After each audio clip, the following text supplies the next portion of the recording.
Hello. If you are new, welcome in. If you are returning, welcome back. On my channel, I talk about overall TV shows and movies, but I also want to talk about TV shows and movies from when I was growing up in the late 70s, throughout the 80s, and early 90s. We are traveling back to 1981. Ronald Reagan was sworn in as the 40th President of the United States. He will survive in an assassination attempt 2 months later. Cats premiered on the West End. Dreamgirls premiered on Broadway. In 1981, Prince Charles marries Lady Diana Spencer. Paul McCartney and Stevie Wonder will release Ebony and Ivory. Diana Ross and Lionel Richie will release Endless Love, and Olivia Newton-John will release Let's Get Physical. 1981 is also the year that gave us MTV. And speaking of TV, 1981 was the premiere of Hill Street Blues, Magnum PIs, Dynasty, and The Smurfs. Dallas was the #1 show on television, and if you're like me and you grew up in a household where mom and auntie watched their soaps or their stories, as they called them, 1981 was the year Luke married Laura. In 1981, I don't think there's ever been a weekend where we didn't go to the movies, especially going to the Capitol Theater where you saw 2 movies for $1. Meaning for me, I oftentimes had to sit through a badly dubbed kung fu movie before seeing the movie I actually wanted to see. So here we go. Top J's 10 movies of 1981 that I wanted to see over and over. But before we get into it, please do hit that like and subscribe. Your support goes a long way in helping me build this channel to make more and hopefully better videos over time. At number 10, Enter the Ninja. According to a Google overview, Cole, who is played by Franco Nero, is a former military operative who's just finished his training in ninjutsu in Japan. He heads to the Philippines to visit an old army buddy played by Alex Courtney and his seductive wife played by Susan George. They're living on a large property which is being targeted by a wealthy CEO for drilling. When Cole fights off his goons, Charles Veneres will recruit Cole's old ninjutsu rival, Hasegawa, played by Sho Kozagi, leading to an explosive showdown.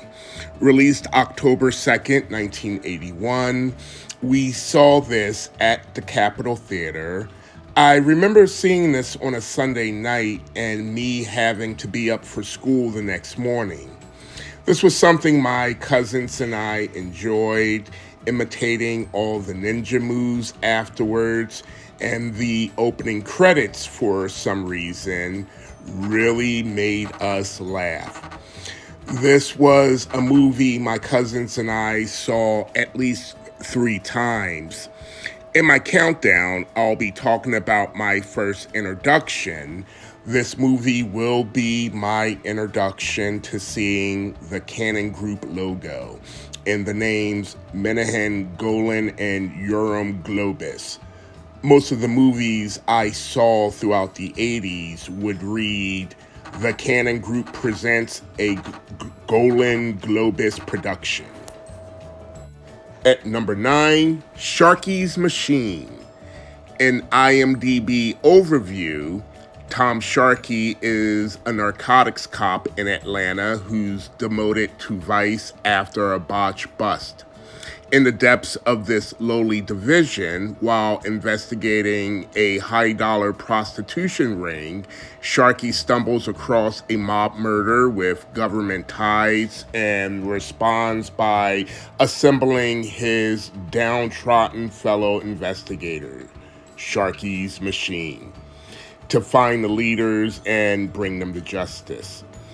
Released December 18th, 1981, I remember Aunt Pauline taking us to see this at the Regency Theater. I'm going to say it was a couple of weeks after it premiered. It was on a Sunday night that we saw it, and I had school the next day. We saw it one other time, maybe at the Capitol Theater.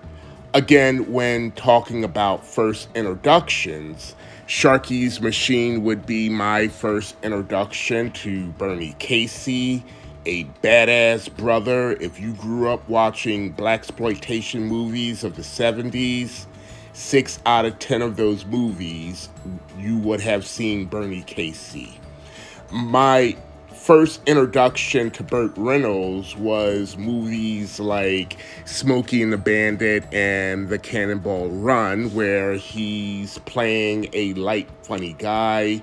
Sharkey's Machine was my first introduction to a dark, serious Burt Reynolds. At number 8, Stripes. Bill Murray plays John Winger, a man down on his luck, losing his job and his car and his girlfriend all in the same day. He, along with his best friend Russell, played by Harold Ramis, decide to join the army, and the hilarity and hijinks ensues. Released June 25th, 1981, it was late in the summer, maybe even early fall when seeing this. My father, wanting to spend quality time, decided to take me out to a restaurant and a movie. We saw it at the Midtown Theater, a double feature along with Richard Pryor live in concert. The whole time throughout the movie, my dad keeps leaning over to me, "Do not tell your mother I took you to see this."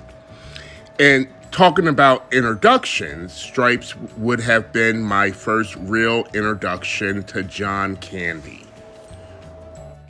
At number 7, Under the Rainbow. An overview courtesy of IMDb. In 1938 Los Angeles, the manager of the Culver Hotel leaves his nephew in charge for a weekend. The nephew changes the name and overbooks with royalty, assassins, secret agents, Japanese tourists, and the Munchkins from The Wizard of Oz. Released July 31st, 1981, my sister, cousins, and I saw this at the Midtown Theater. I'm almost certain we saw it that opening weekend. I loved this movie and really wanted to see it again. At the time, I loved the non-stop slapstick. This movie would not be acceptable today for a wide variety of reasons. Under the Rainbow would have been my first introduction to Gene Siskel and Roger Ebert, two film critics from Chicago, with a small PBS show called Sneak Previews. I was excited to see them showing clips from the movie, but not happy they were savagely tearing this movie apart. At number 6, Modern Problems. Another overview courtesy of IMDb. Chevy Chase is an air traffic controller having problems. He is having little success winning back his girlfriend until nuclear waste spills on his car, giving him telekinetic powers. The once meek now empowered Chase begins to wreak havoc on those who have annoyed him, accumulating in a weekend getaway at his friend's beach house where his powers goes out of control. Released December 25th, 1981. I saw this with my cousins the following week. It was Sunday. I had school the next day. I laughed at Chase's physical comedy. In hindsight, 90% of it would have gone over my head. One example, the scene where he levitates himself while snorting some white powder. 9-year-old me wouldn't have understood that he was railing cocaine off the table. How did this movie not get an R rating? Modern Problems will be my first introduction to Dabney Coleman and Nell Carter. At number 5, For Your Eyes Only. A Google overview. James Bond is dispatched to recover a strategic communications device before it finds its way into the hands of the Russians. When the secret device that controls Britain's Polaris submarine goes missing after the spy ship carries it sinks, 007 joins forces with a vengeful woman and a wealthy hero of the Greek resistance movement to find the equipment. Released June 26, 1981, I think my cousins and I saw this at the Capitol Theater later that summer. Being that this was saw at the Capitol meant I had to sit through yet another badly dubbed kung fu movie, which my cousins loved these movies, by the way. I haven't seen them in over 40 years. I wonder if watching them as an adult, I'd maybe have a better appreciation for that genre, but as a kid, they really weren't it for me. Anyway, my first real memory of what a James Bond was Moonraker 1979. I know Auntie took us kids to see it, and me falling asleep a quarter way through. For Your Eyes Only made me excited to watch the opening gun barrel, James Bond visiting his wife's grave. He steps into a helicopter, which Blofeld, using a remote control, had taken over the helicopter to kill Bond.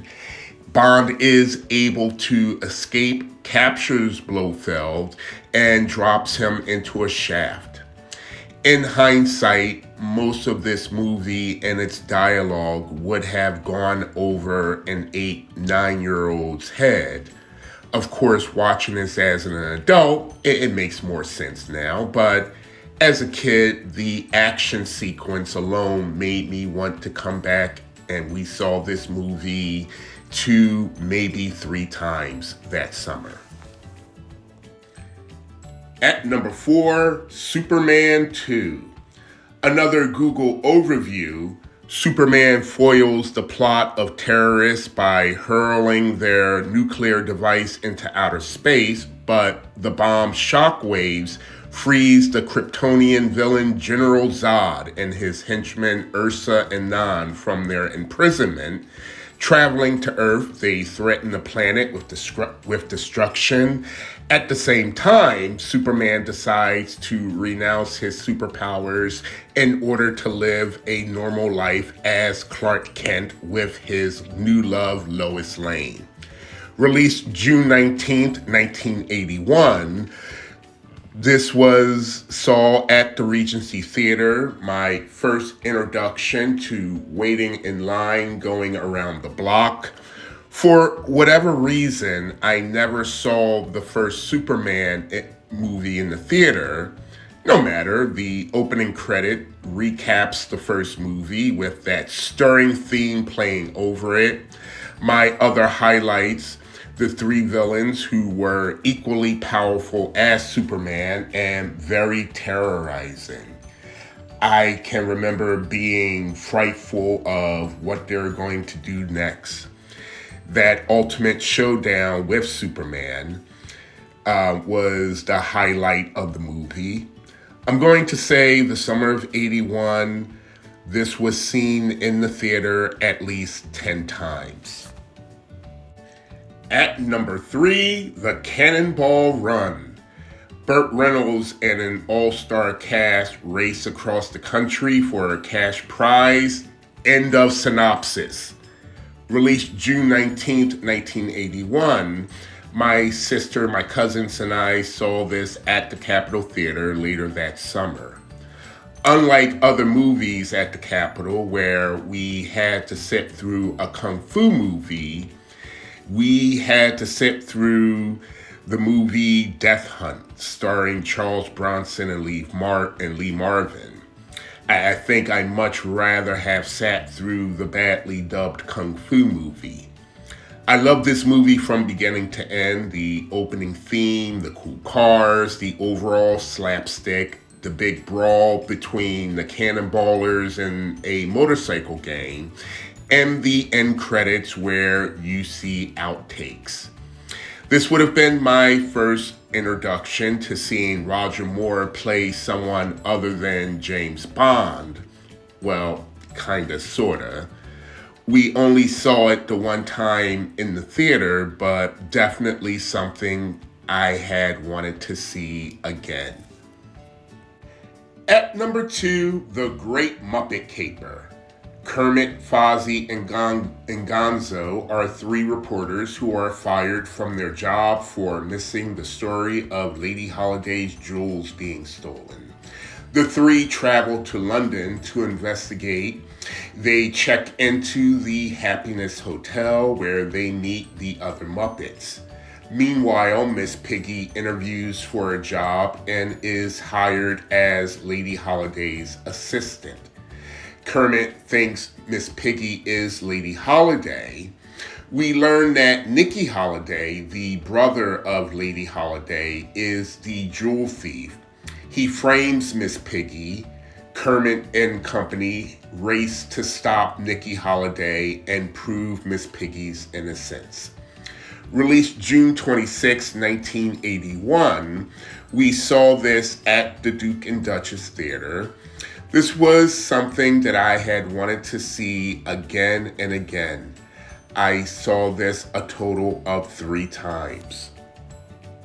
Before I go into my number 1, I should give an honorable mention. During the summer of 81, you couldn't turn on your TV and not see promos of Raiders of the Lost Ark. Especially the scene where Indy is running from the boulder or the chase scene in the desert. We did eventually see it later that summer. I remember thinking it was fine. I liked it. It was all right. I really won't appreciate the franchise until Temple of Doom. Going to the movies as frequently as I did, one thing that always stood out were the movie posters and the trailers. Here are 10 movie posters and trailers that I have very clear memories of seeing.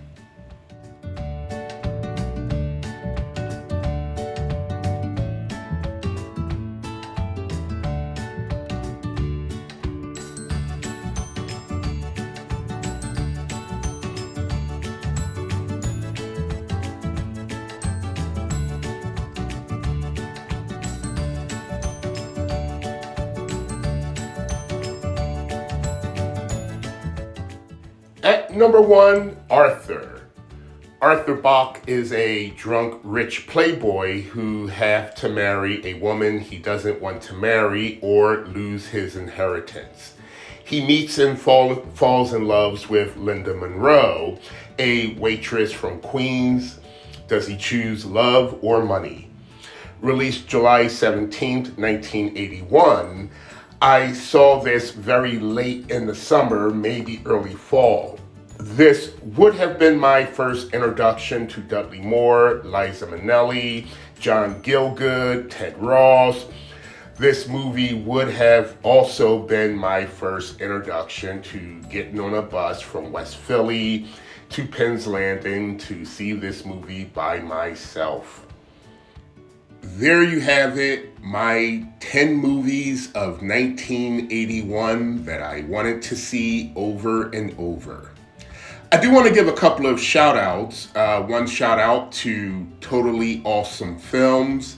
I really enjoy watching your videos on Star Trek, James Bond, and very recently, Rocky. Go check him out. His link is in the description. I also want to give a shout out to Channel Awesome / The Cinema Snob. Your 4-hour year in movies is a great joy to listen to when doing work around the house. I look forward to each year that you put out. Please go check out his channel. I put his link in the description. Well, what were your 10 movies of 1981? I'd love to hear about them in the comments. Until next time.